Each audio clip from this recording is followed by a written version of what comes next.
Happy Easter, my non-existent viewers. It is I, TVB, and this is the first movie review since, quite some time actually. Today was my first full day off from work that I've had in like a few weeks. You know, I had finally got Easter Sunday off, and tonight is going to be the first double movie review of 2026. My apologies for being late to this party, but I finally got around to seeing Project Hail Mary today, and then right after that, we saw the Super Mario Galaxy movie, which is like, oh my gosh, it's crazy. There's like two space-themed movies being released this spring. One has Ryan Gosling befriending a rock alien and is based on a acclaimed novel, and the other is the follow-up to the 2023 smash hit Super Mario Brothers movie with Chris Pratt voicing Mario and Charlie Day voicing Luigi and Anya Taylor-Joy voicing Princess Peach and Jack Black voicing Bowser, and some newcomers like Donald Glover, aka Childish Gambino, voicing Yoshi, and people from the first Mario movie reprising their roles as the Mario characters, and some new characters as well. But yeah, it's like, if I were to, with Project Hail Mary, so I'm going to review Project Hail Mary first, then the video is going to end with my thoughts on my review on Super Mario Galaxy movie. Project Hail Mary, I did my top 9 most anticipated movies of 2026 video with back in January.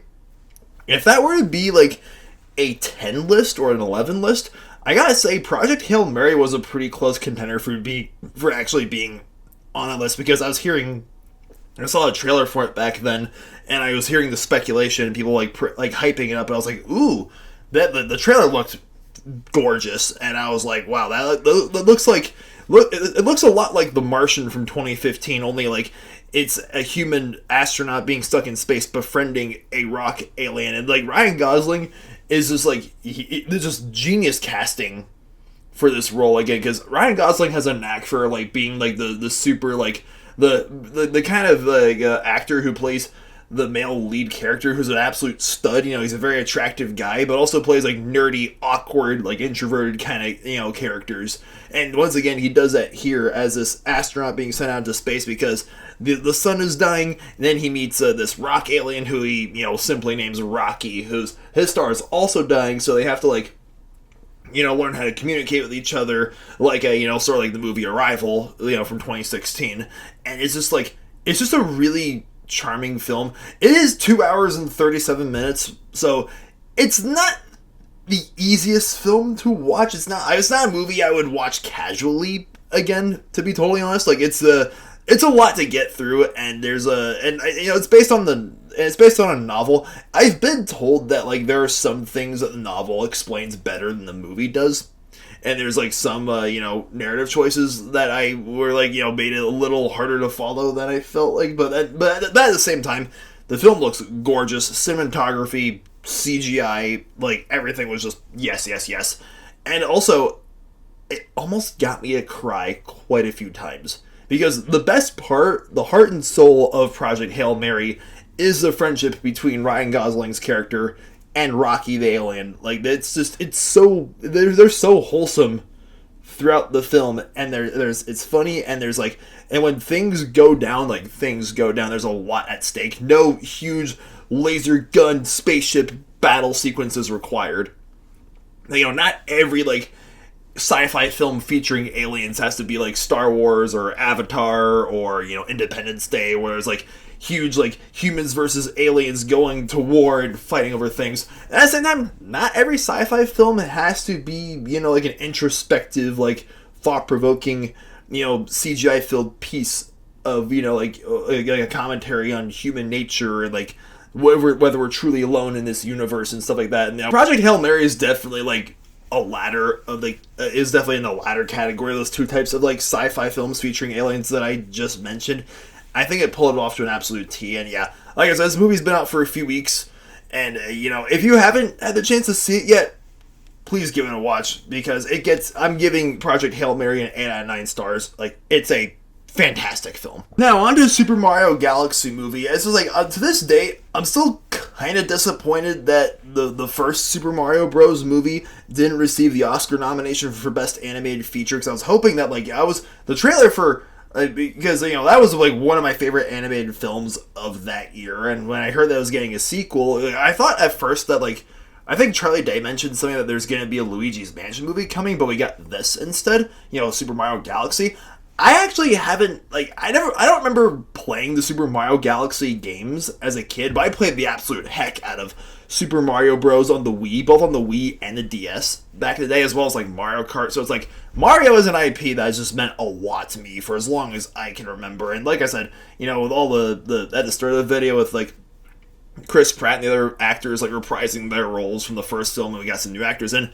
Voice acting, once again, was very top-notch. Animation was spectacular. It's colorful. Illumination's always got a knack for, it's computer animated films, like, all the, like, what that's dominating the animation market nowadays, but it had that distinctive flair. And again, this movie is full of Easter eggs, and I saw it on Easter Sunday, which I thought was very fitting personally.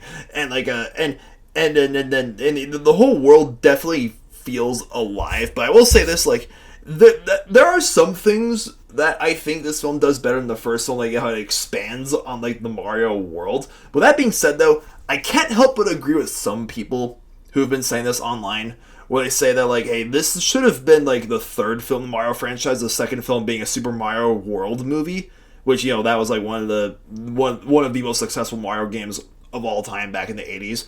It's like they jumped a little too close out of Super Mario Galaxy. And I will say this, without spoiling it, obviously, this film feels a little less like a Mario Galaxy movie and more like a setup to a Super Smash Bros. Movie, which, again, without going to spoilers, with some characters they decided to introduce throughout the film. And stick around for the credits. There are 2 post-credit scenes in particular that I think you guys should check out. And Brie Larson voices Rosalina, the space princess who is the mother to all the little star characters. I feel like she was kind of underutilized throughout the film, just saying. But, like, once again, what this film, everything that the first film did right, like, still carried over into this one. Like, it does, there's, like, all the different places they go, and, like, although the storylines can be a bit hard to follow, I did have a decent time with Mario Galaxy, especially the action scenes. Again, this is a family film, it's for kids. Despite that, though, the action scenes were pretty intense when Mario and Luigi and Peach are fighting Bowser and Bowser Jr. Yeah, that's right, Bowser Jr. is, like, the main antagonist throughout the film. And, and the Koopas and the Goombas and all these, all these different, like, characters you see in the Mario games. Like, when stuff is going down, again, stuff is going down, and I really appreciate that. And it looks like there's gonna be in the works. This film is, like, crushing at the box office, obviously, and it looks like there's gonna be a third Mario movie, in the works. Like I said, there's storylines, like, kind of just, like, there's separate plot lines going. There's, like, Mario, Luigi, and Yoshi here, then there's, like, Peach and Toad doing this thing, and then there's Bowser and Bowser Jr. doing this thing, and it's like, I hope Illumination kind of learns from the mistakes and listens to the critics and the audience, like, from both parties with going forward, because I would love to see, like, more Mario and, like, even Nintendo movies coming from them in the future. So I gotta say, although not as good as the first Super Mario Bros. Movie we got in 2023, I had to give Mario Galaxy a 6 out of 9 stars. It is a likable film. Alright, so Project Hail Mary and Super Mario Galaxy, the movie. Like, what did you guys think these two films? Do you love them? Hate them? Think they were just okay? Or like them, dislike them? Please let me know in the comments down below. And what is your favorite movie that takes place in space? Or what's your pick for the worst movie that takes place in space? Let me know in the comments down below, and I hope you guys had a lovely Easter, and I hope that your April is off to a good start. And yeah, have a good night. Stay beastly.